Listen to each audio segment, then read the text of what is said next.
nous, vous avez suivi la première partie de son exposé sur l'Antichrist et les faux prophètes. Vous étiez nombreux, je récite des questions, Amen, les autres mots dit prophète, mais nous voulons qu'il puisse prendre beaucoup de temps. Oui, effectivement, il faudrait qu'il puisse avoir beaucoup de temps afin d'exposer, mais nous avons voulu justement d'aller doucement avec vous parce que euh, M. Yves Martin est comme Lick qui a fait des recherches, des investigations. Donc, il ne peut pas tout dire en un clin d'œil.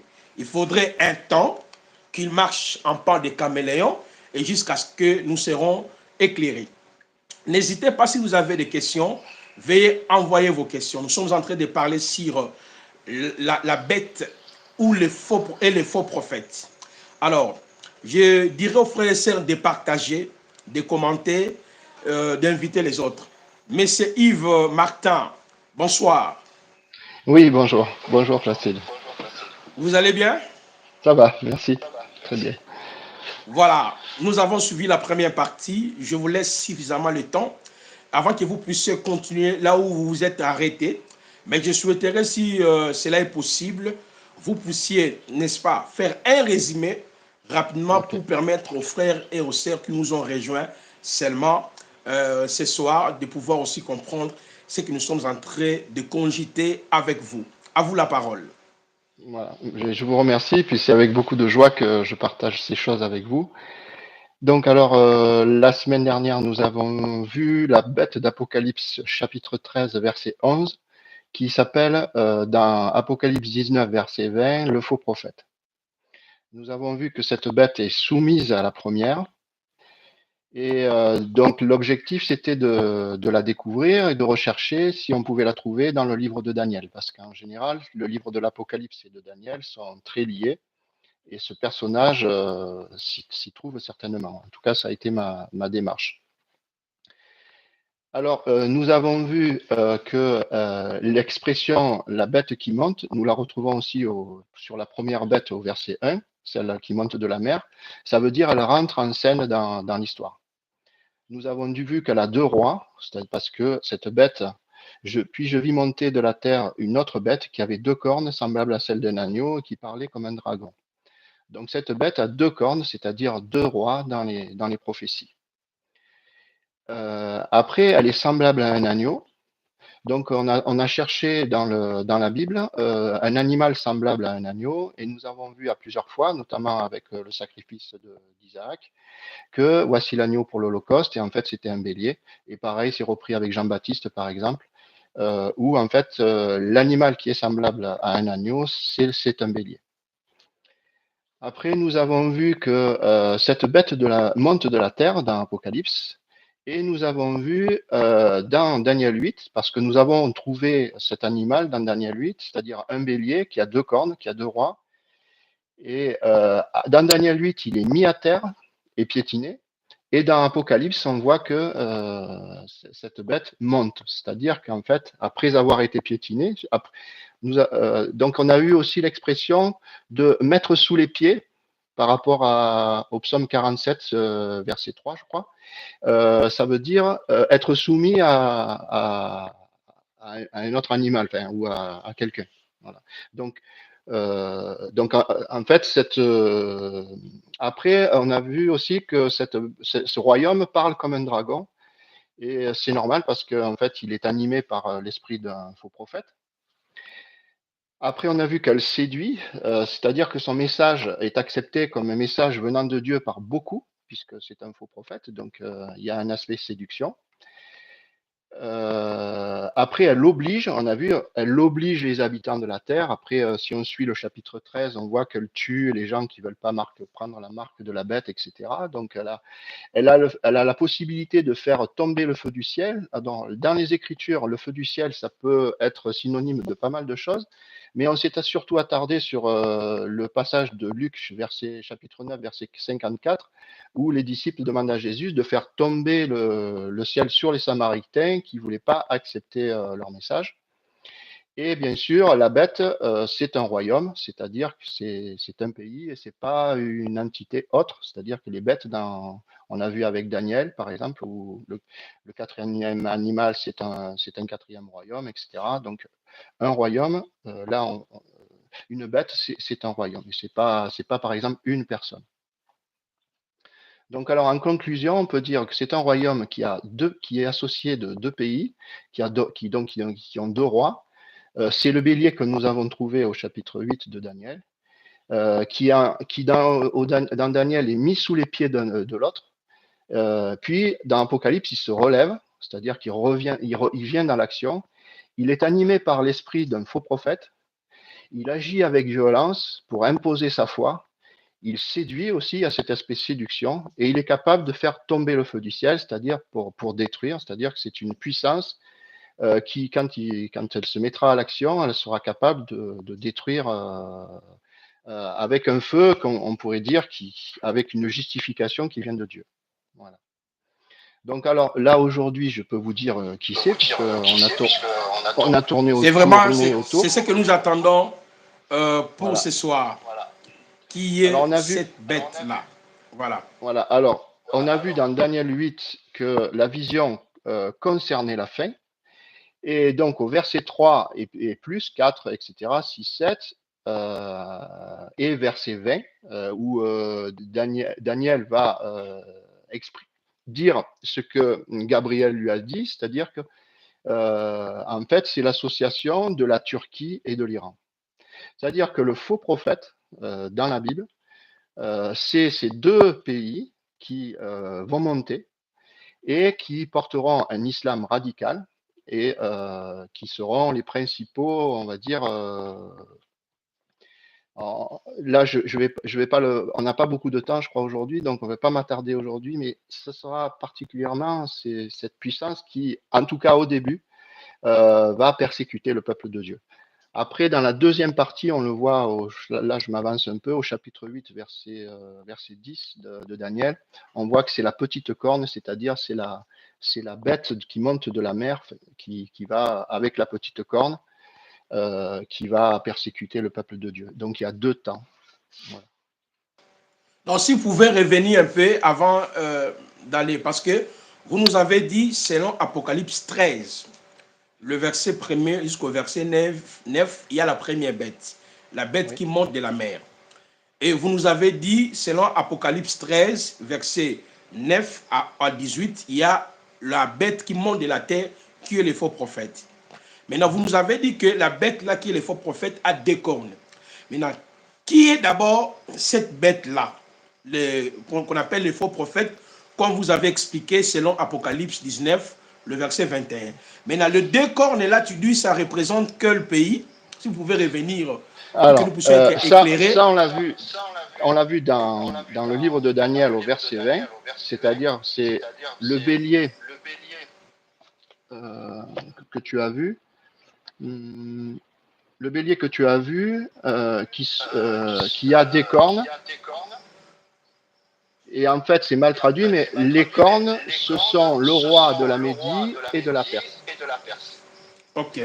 Et actuellement, la Médie correspond à la Turquie, géographiquement, et la Perse correspond à l'Iran. Dans le deux cornes de la bête qui monte de la terre, c'est la Turquie et l'Iran. Alors, c'est les rois. C'est-à-dire que le bélier, c'est l'association de ces deux petits. C'est un royaume qui vont avoir deux têtes, c'est-à-dire deux rois ou deux cornes. Maintenant, non, c'est bien compris. Maintenant, la bête lui-même, elle représente quelle nation? Si le La- deux cornes ou les deux cornes là représentent la Turquie et l'Iran. Maintenant, la bête elle-même, elle représente quel peuple? Ou c'est quel système? Voilà. c'est l'association de la Turquie et de l'Iran. Ok, C'est ok, un ok. royaume. C'est un royaume. Ok, ok. C'est bon? Donc c'est ça que nous voyons, les actes insurrectionnels. On voit par exemple la Turquie, l'Iran en train de Alors, soutenir voilà, pour beaucoup de l'instant, mouvements. moi, ce que je vous dis, c'est ce qui va se passer.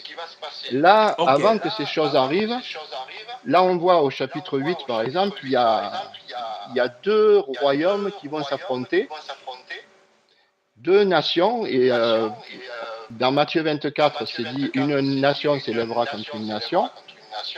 Le mot qui est employé, c'est ethnos, ce qui veut dire ethnie. Une ethnie, ça affrontera une autre ethnie. Mais avant ça, il y aura des guerres et des bruits de guerre. Donc, nous ne sommes pas encore entrés dans le processus de guerre, mais à un moment donné, la prophétie de Daniel 8 va se réaliser avant celle d'Apocalypse 13. Très bien, très bien. Continuons. Évoluons maintenant. On vous écoute.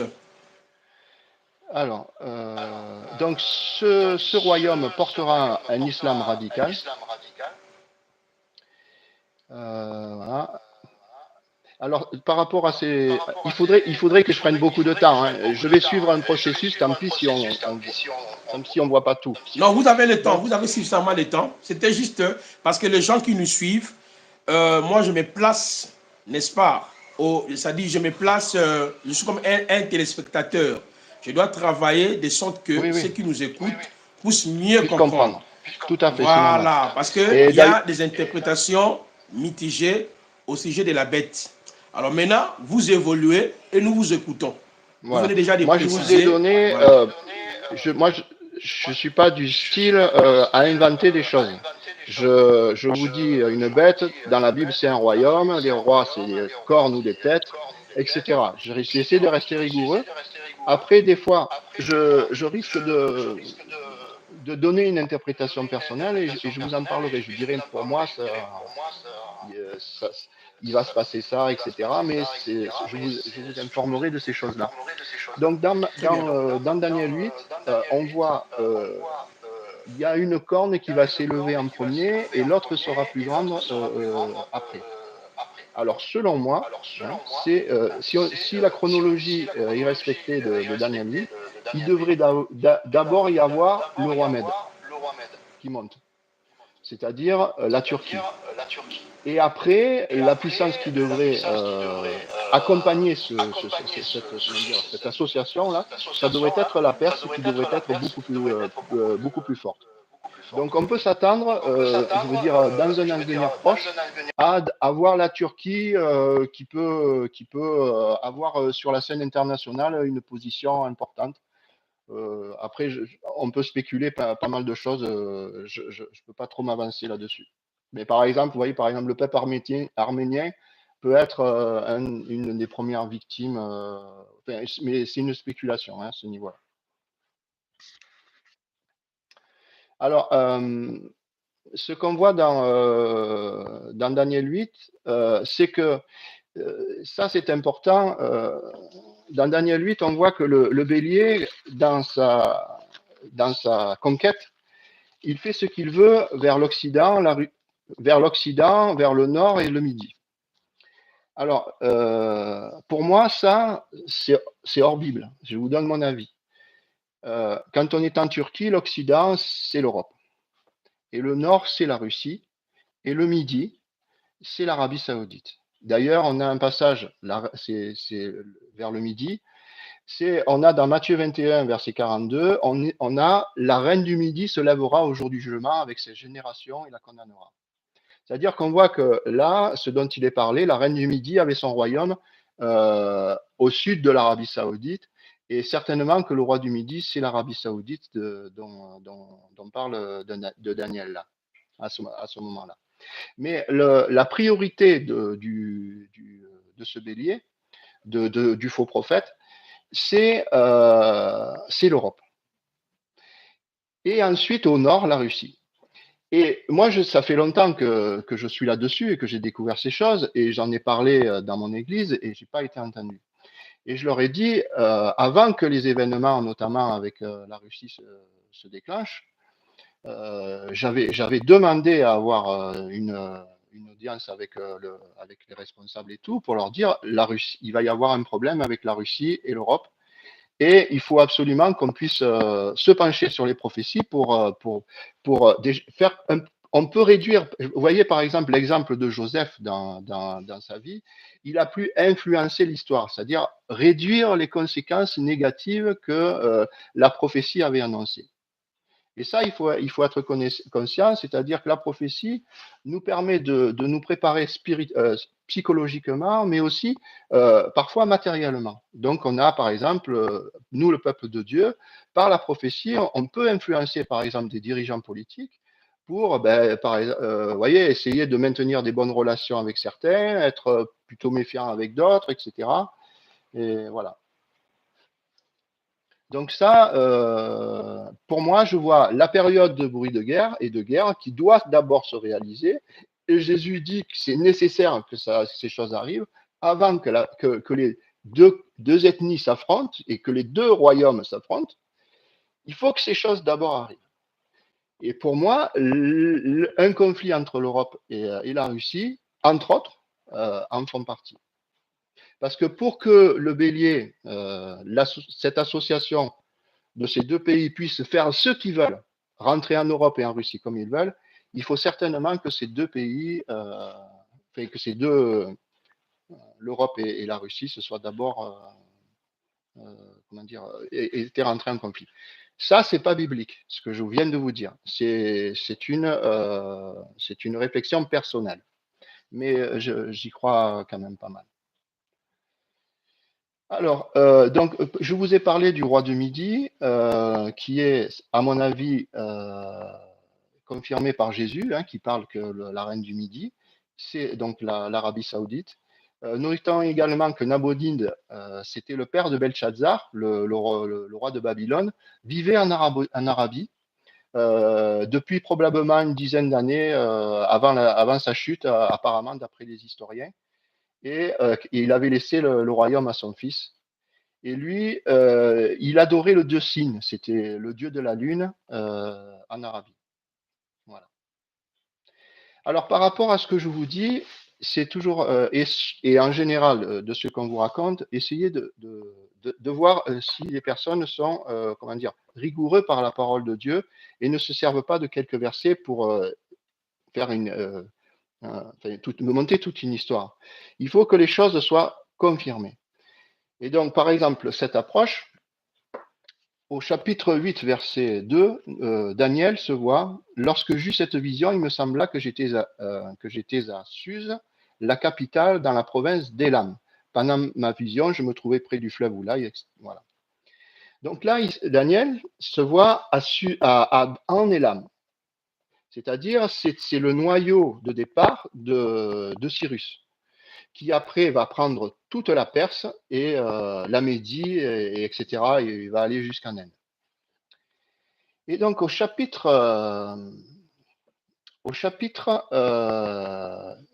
passage est très important, c'est dans Ésaïe 21, verset 2. Nous avons un verset qui est très important qui dit: une vision terrible m'a été révélée. L'oppresseur opprime, le dévastateur dévaste.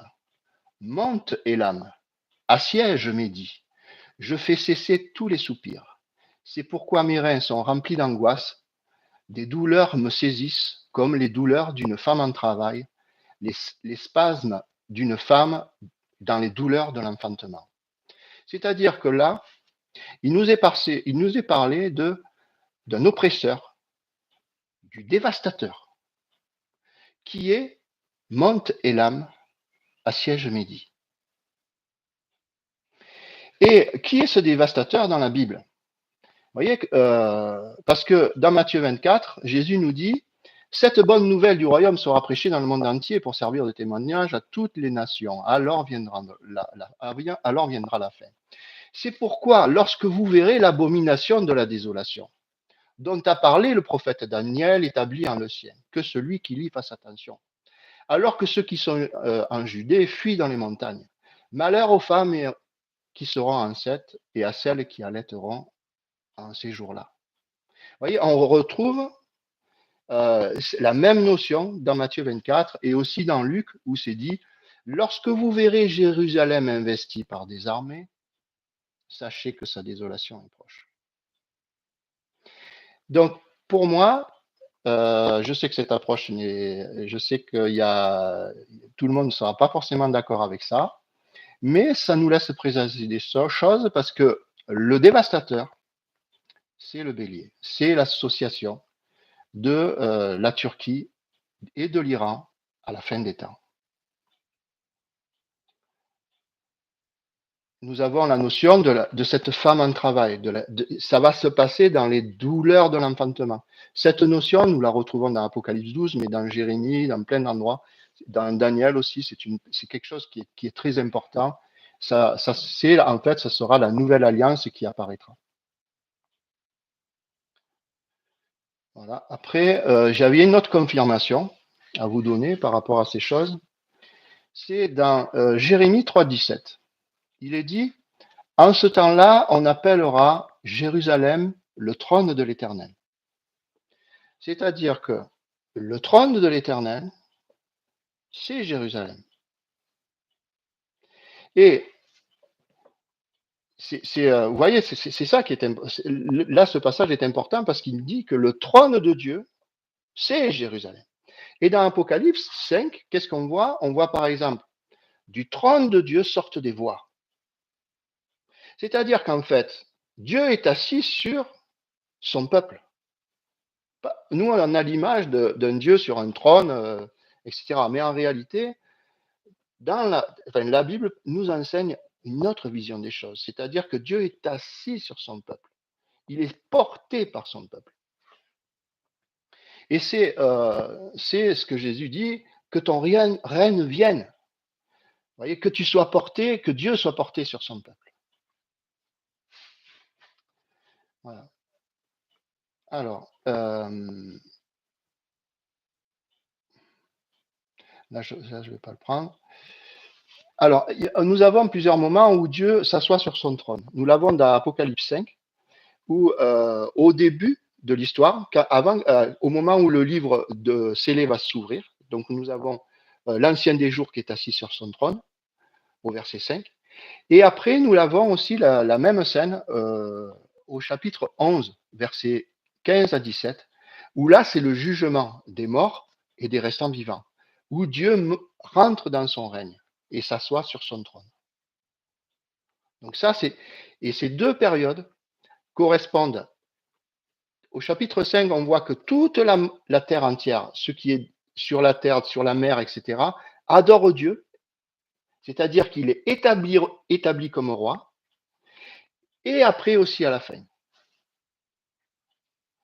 Alors, on a vu que tout à l'heure que le trône de Dieu, c'est Jérusalem. Eh bien, il y a un passage qui est curieux, qui se trouve dans Jérémie 49, versets 28 et 29, qui dit, je placerai mon trône en Élam, en Turquie, et j'en détruirai le roi et ses princes, dit l'Éternel. Mais dans la suite des temps, je ramènerai les captifs d'Élam, dit l'Éternel. Qu'est-ce que ça veut dire, cette histoire? Ça veut dire que là, dans la suite des temps ou à la fin des temps, c'est-à-dire que cette vision-là, elle concerne la fin des temps. C'est-à-dire que Dieu va mettre son trône en Élam et il va détruire le roi et ses princes.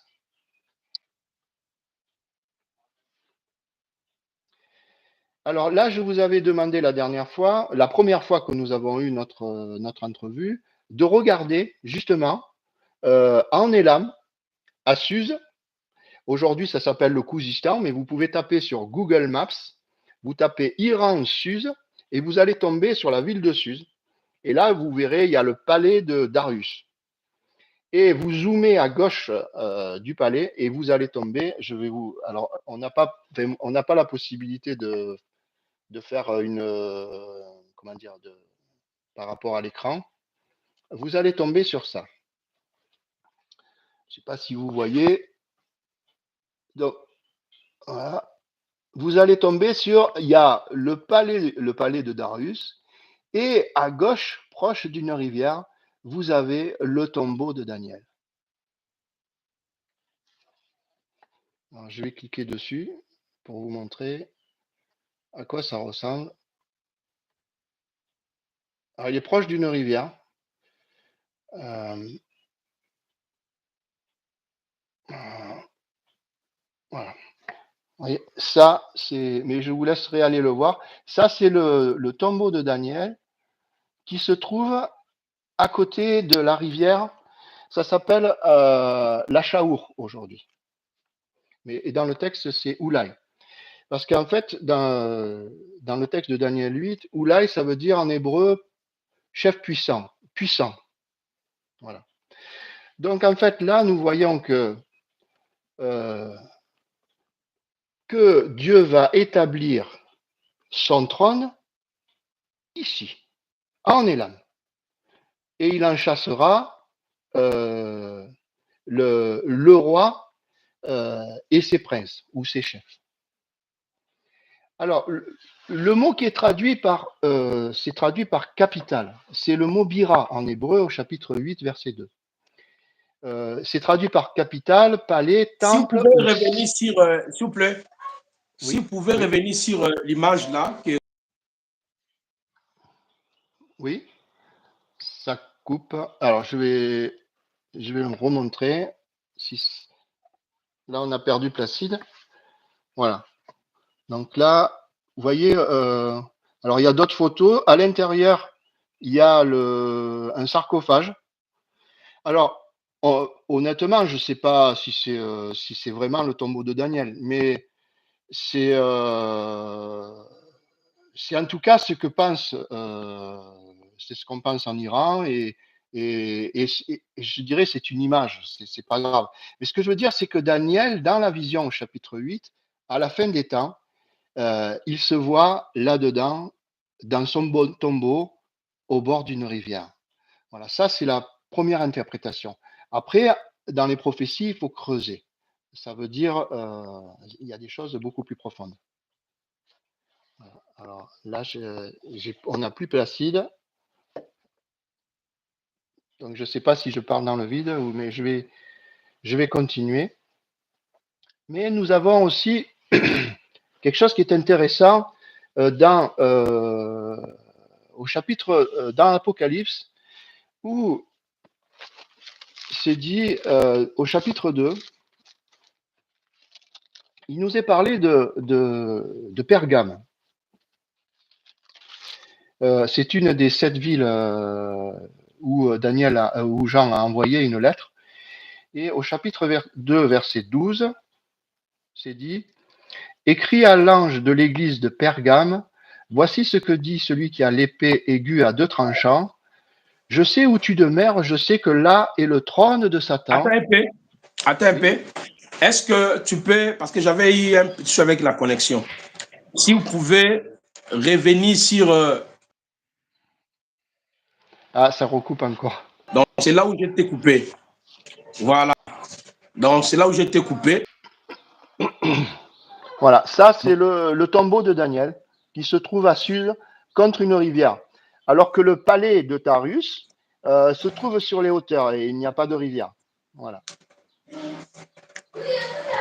Donc je Super, vous pouvez disais, maintenant continuer. Continuer. le, le mot qui est bira en hébreu au chapitre 8, verset 2 de Daniel, ce qui est intéressant, c'est que dans Apocalypse au chapitre 2, verset 12, nous avons une église qui s'appelle Pergame. Et en grec, le mot Pergame veut dire citadelle. Et c'est intéressant, c'est parce que c'est dit, écrit à l'église de Pergame, c'est-à-dire à citadelle, voici ce que dit celui qui a l'épée aiguë à 2 tranchants, je sais où tu demeures, je sais que là est le trône de Satan. Tu retiens mon nom et tu n'as pas renié ma foi, même au jour d'Antipas, mon témoin fidèle qui a été mis à mort chez vous, là où Satan a sa demeure. Voyez. Alors, je vous réinvite à aller voir Jérémie, chapitre que nous avons vu tout à l'heure, là, chapitre 49, verset 28, où Dieu dit, je placerai mon trône en les lames et j'en détruirai le roi et ses princes, dit l'Éternel, dans la suite des temps. Je ramènerai les captifs des lames. Ça va? Tu as peut-être une question, Placide, par rapport à ça? Non, non, moi je pense que c'est bon. Parce que comme j'étais un peu déconnecté, quand tu expliquais le tombeau de Daniel, je crois de Daniel, et puis il y avait des versets que tu avais donnés là, toi tu parlais, moi je n'étais plus là. Donc voilà, D'accord, ouais, je je pense comprends. il faudrait que vous puissiez, après avoir montré l'image là, est-ce qu'il y avait un verset que vous avez donné?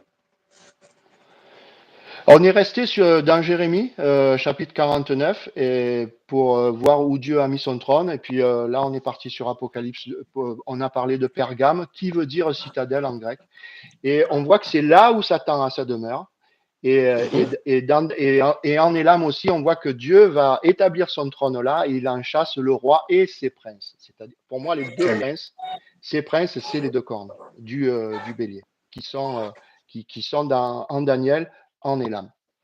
Alors, ce qui est intéressant au chapitre 8, comme on pourrait le voir dans Apocalypse, c'est que les prophètes se voient dans les visions. C'est-à-dire, Daniel se voit à Suse, etc. C'est-à-dire que quand un prophète se voit dans une vision, c'est qu'il sera présent au moment de la réalisation de ces choses. Et au chapitre 8, on voit que c'est à la fin des temps.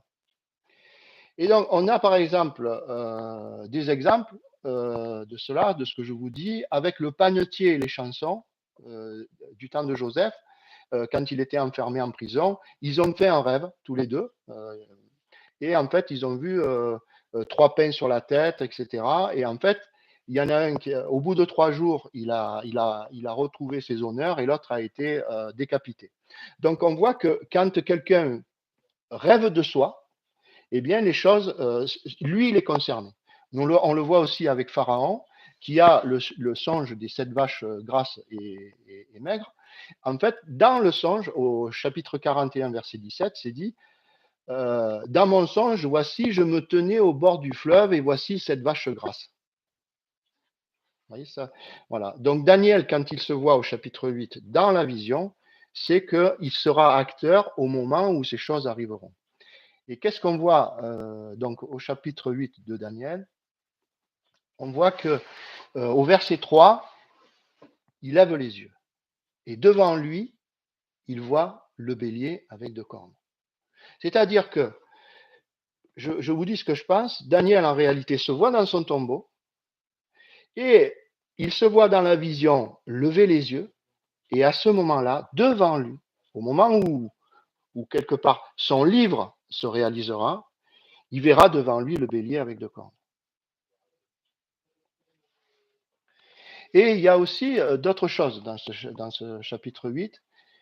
Alors moi, j'ai beaucoup plus travaillé sur le livre de Daniel que sur le livre de l'Apocalypse, parce que pour moi, c'est le livre scellé et qui va donner la connaissance.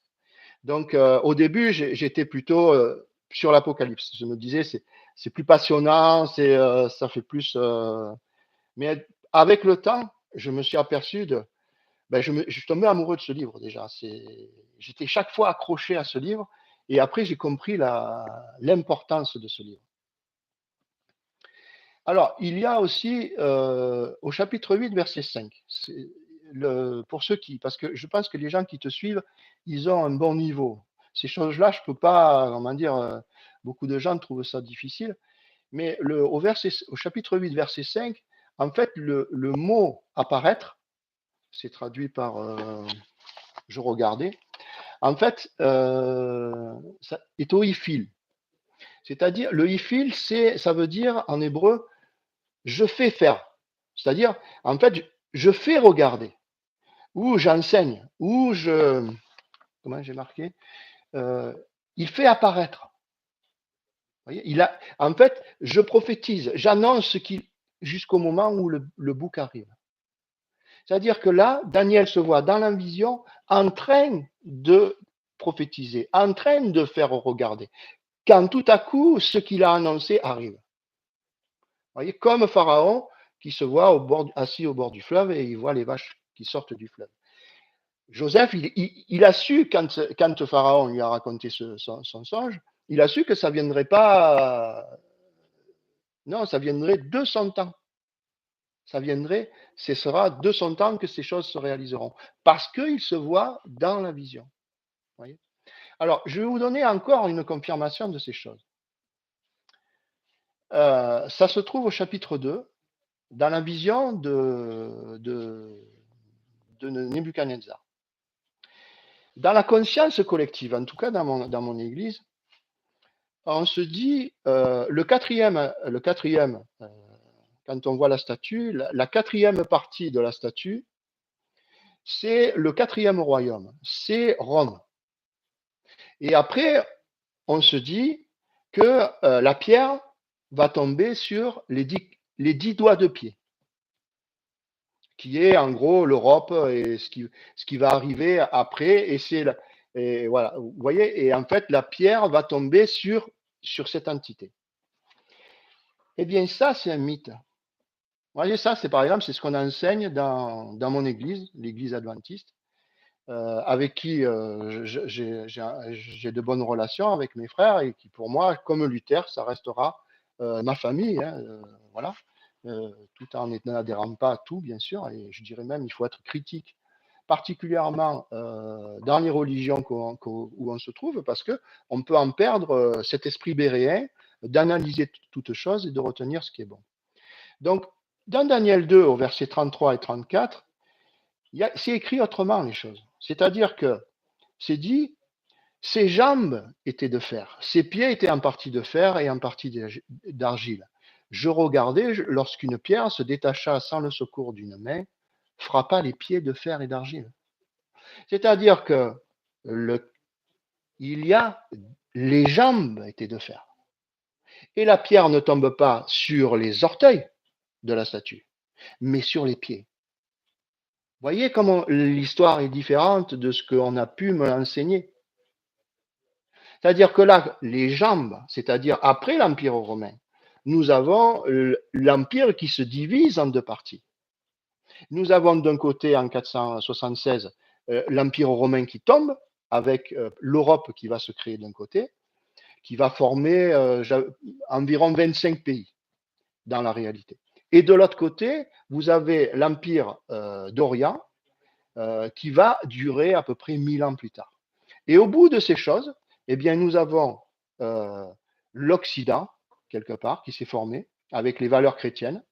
Et nous avons aussi l'islam qui va arriver avec un plus grand empire que n'a été l'Empire romain, c'est-à-dire l'Empire ottoman. Donc là, vous voyez, nous avons encore une confirmation que déjà dans Daniel 2, nous avons ces entités qui sont là. Alors, je voulais juste encore dire une petite chose par rapport à Daniel 2. Comme je vous ai déjà dit la dernière fois, il y a plusieurs interprétations dans la prophétie. Pour moi, celle que je vous ai donnée, ça donne une ligne historique qui va se réaliser. Mais ce n'est pas le principal message de Daniel 2. Et ça, si Dieu veut, on reviendra là-dessus. En tout cas, dans Daniel 2, on a une confirmation que la pierre tombe sur les pieds, c'est-à-dire deux entités distinctes et pas sur les orteils. Voilà, je pense que c'est clair. Il nous reste 4 minutes. Donc voilà, donc on va faire carrément 40 minutes. Nous avons déjà fait 25 minutes, donc il nous reste 4 ou 3 minutes. Alors je voudrais que vous puissiez nous amener à une petite conclusion. De toutes les façons, comme nous sommes avec vous chaque mardi, je tiens vraiment à rappeler les frères et aux sœurs. Chaque mardi, nous sommes avec le frère Yves. Vous voyez, il est en train d'exposer doucement. Donc prenez votre mal en patience. Et nous tous, nous sommes en train d'écouter, nous allons examiner. Voilà. Alors, je ne sais pas si vous pouvez tirer une conclusion rapidement avec les 4 minutes qui restent. Et puis, nous allons continuer le mardi prochain. Alors, déjà, on a cerné qui était le bélier. Donc, l'association de la Turquie et l'Iran avec ces deux rois. Après, pour la première bête, il faudrait que je fasse une étude à part là-dessus. Donc, je veux pas trop. Je préfère d'abord que la parole de Dieu parle et après, je donne mon avis. Ce que je voudrais dire, c'est que je vous en ai parlé un petit peu tout à l'heure. On voit dans Daniel, là, dans Apocalypse, il y a deux royaumes, deux bêtes. Et dans la statue aussi, on voit qu'au bout les pieds, la pierre tombe sur les deux pieds, sur quelque part ces deux royaumes ou ces deux assemblages de pays. Eh bien, je reviens sur la prophétie de Matthieu 24, qu'on retrouve en parallèle dans Luc 21, qui dit: quand vous entendrez parler de guerre et de soulèvement, ne soyez pas effrayés. Ça, c'est très important de se rappeler de ça. Ne soyez pas effrayés, car il faut que ces choses arrivent premièrement, mais ce ne sera pas encore la fin. Alors Jésus leur dit: une nation s'élèvera contre une nation. Et le mot, c'est ethnos en grec. Et une nation s'élèvera contre une nation, et un royaume s'élèvera contre un royaume. C'est-à-dire que là, à ce moment-là, on se retrouve au chapitre 5 quand le livre s'ouvre. C'est-à-dire, c'est à ce moment-là que la bonne nouvelle du royaume est donnée. C'est à ce moment-là que Dieu est glorifié. Mais ça se fera dans les douleurs de l'enfantement. Mais Jésus nous encourage à dire: ne soyez pas effrayés.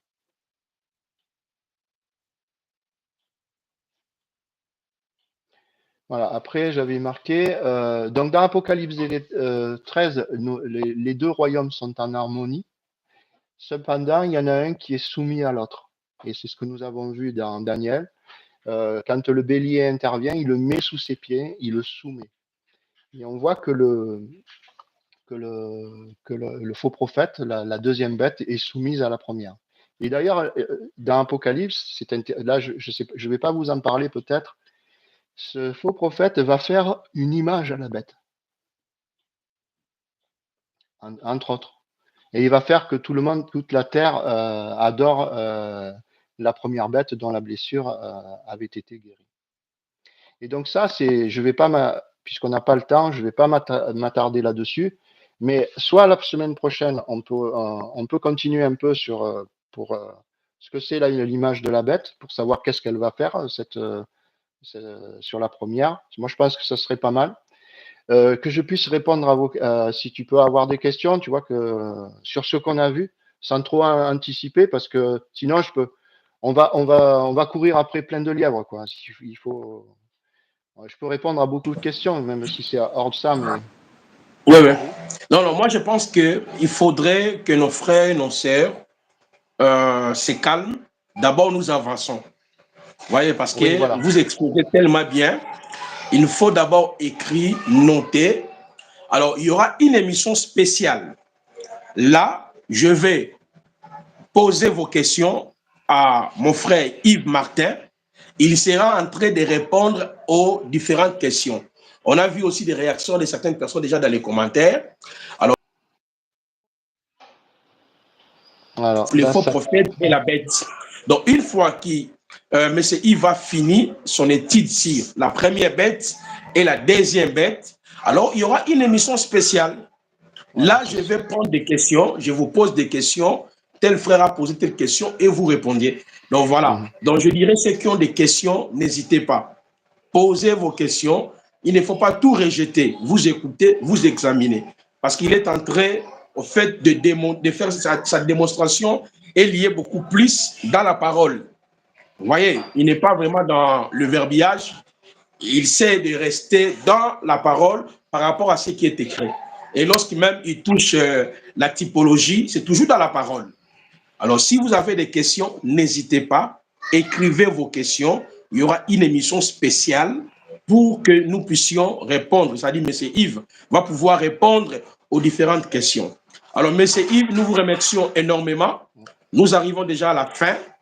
Je pense que chaque mardi, à partir de 21h, donc nous sommes ensemble à l'Air de Paris avec le monsieur Yves qui a fait des recherches autour de livres beaucoup plus de Daniel et l'Apocalypse, la prophétie biblique. Il est en train de partager avec nous son expérience. Donc voilà, nous vous remercions. Les rendez-vous est pris pour le mardi prochain à la même heure. Merci beaucoup. Merci à vous. Okay. Merci, Au revoir. ciao. Au revoir.